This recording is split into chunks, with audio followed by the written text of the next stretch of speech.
આપણી પાસે sandal boot ચપ્પલ બધું જ છે ને દીકરા, ખાલી એકવાર ચેક કરજે 7 મહિનાના ઘસાઈ ગયેલા ચપલા પહેરે એ મમ્મી છે, અને ઘસાઈ ગયેલો શર્ટ જેને કોલર થી પહેરો છે ને એ બાપ છે. તમને ફરક પડે કે ના પડે, એમને ફરક પડે છે. જ્યારે તમે ખોટું બોલો છો, જ્યારે તમે તમારી જાતને છેતરો છો, ત્યારે ભણવાના બાના ઉપર તમે બીજા કામ કરો છો ને બેટા, તમને ફરક પડે કે ના પડે, એમને ફરક પડે છે. કેટલો ફરક પડે છે તમને કઈ નથી શકતા, કેમ કે તમે મોટા થઈ ગયા છો બેટા.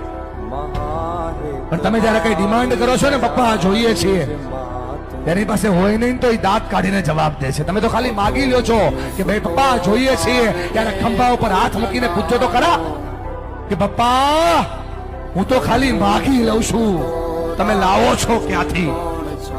એને બહુ ફરક પડે છે ભાઈ. ફરી કઈ નથી શકતા, તું જુવાન થઈ ગયો ને એટલા માટે. અને જો મારા પર ભરોસો નથી, ખાલી આંખોમાં ચેક કરીને કેટલો ફરક પડે છે. બાપની આંખમાં